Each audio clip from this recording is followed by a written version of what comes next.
the things with Donald Trump. Remember, he was one of the biggest opponents of the Central Park jogger case. Yes, he was. He offered a reward for all the hoodlums that were caught. He put it on the front page of the Daily News.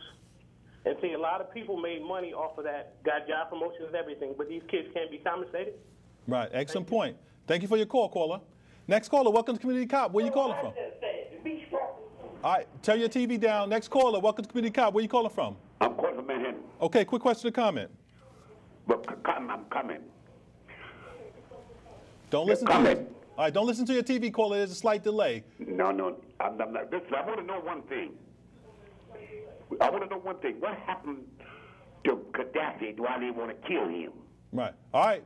Excellent caller. I mean, all of us has a point of view. Who wants to go first? They're just trying to go back over his country. This is a mad scramble going on to recolonize Africa, and they starting out with Gaddafi because he's an easy target based on bad press from over the years. You know, I think part of the problem also is that he's an advocate for the entire continent of Africa. Right. And I think that that's problematic for the West. Right. And there's a good article, I forget the newspaper, that talks about the contributions that Gaddafi is making or has made to the African Union. So those who don't know, there's states in Africa who's trying to create a United States of Africa. In other words, they can be one country, not 50 or 60 different countries.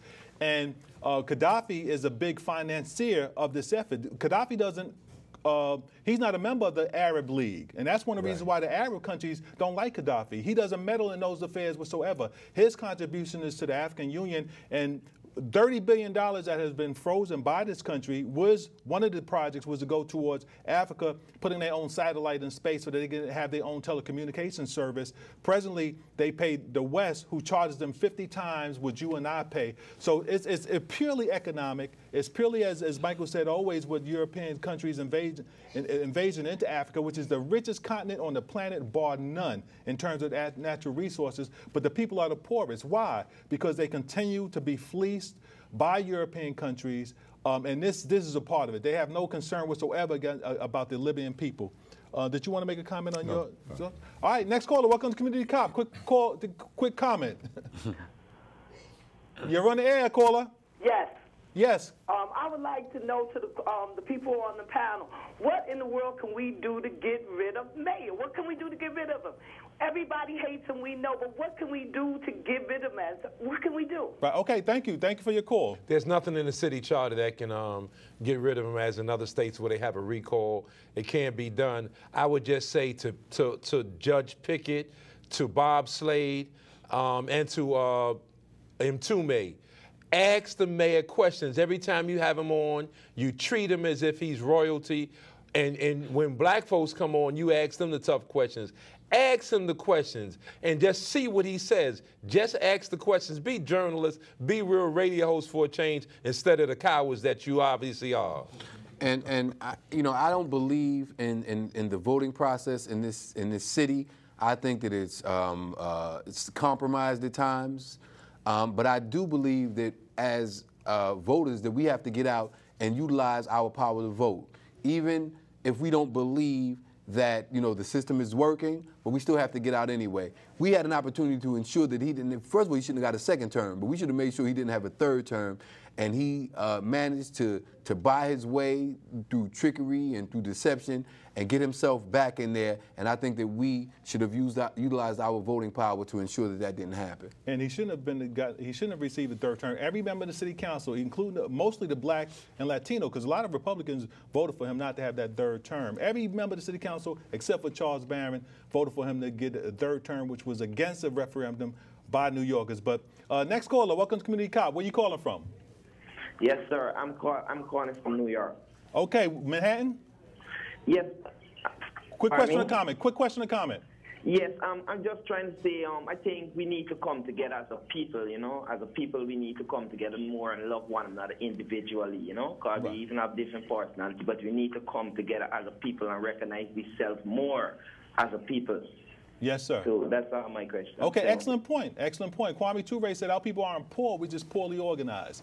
Next caller, welcome. Next caller, thank you, caller. Welcome to Community Cop. Where are you calling from? I'm calling from Manhattan. This is just a quick comment to Brother Michael Gray said. You know how you always making the comment that our Martin is doing what his boss, Bloomberg and Christine Quinn, tell him to do. Well, that's the same thing Obama is doing. He's doing what his bosses, the good old white boys on Wall Street, Hillary Clinton, and George Bush, telling him to do. That's why he over there bombing Gaddafi. He's just going by what his boss is saying. The reason why he won't come on y'all show, because he know if he come on y'all show with you righteous black brothers, y'all ain't going to sugarcoat nothing. Y'all going to make him tell the truth. And so will our listeners. So will our listeners. You all will do the same thing. All right, next caller. Welcome to Community Cop. Where you calling from? Hey, brother, Harlem. Okay, quick question or comment. Okay, it'll be a quick comment. I know we're running out of time. To the elder, I really first want to thank y'all for that great forum y'all had a couple weeks ago. I told you it was beautiful. Thank you. But I just wanted to say real quick, if we could somehow strike up conversations that deal with information before Constitution, because we're not going to get nowhere if we keep trying to assert our rights as Negroes, because there is no pathway to being a Negro. There is no pathway to Black American. There is no pathway to that. So if we could begin to talk about the Moors more and just say the word more and talk about treaties, then it's going to take a piece of love. Okay, all right, we might have got, Reverend Arnold, did you want to comment on what he said? No, I have another comment. Okay, yeah, we'll listen to that. I think that there's so much apathy among people, but I also believe that there's a kind of letdown in morals to the point where people can disappear by the hundreds of thousands and we don't know.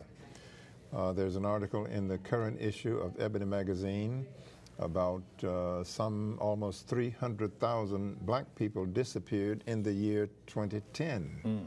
300,000 in the year 2010. Right. In 100 years, that'll cause 30 million blacks will disappear.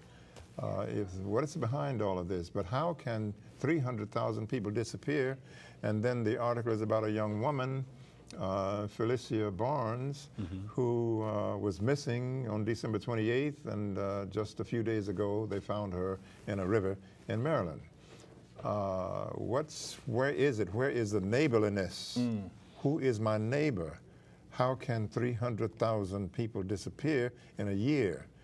The figures are really more than that. It's more like 700,000 or 800,000. But how can that happen in a country where we are supposed to be close to one another and be caring for one another?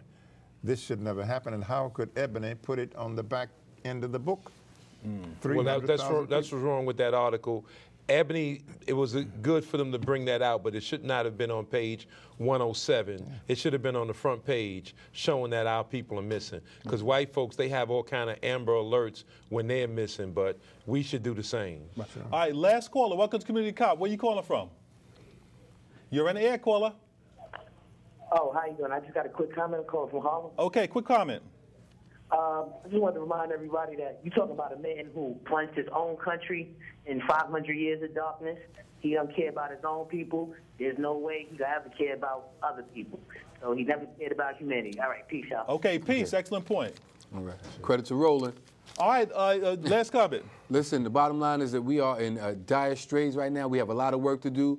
Dad, keep watching. Love you. Talk to you soon. Mike? Well, justice for the Central Park 5, reinstate Alton Maddox. Reverend Oliver, thank you once again for coming. It's always a pleasure. A pleasure to be here.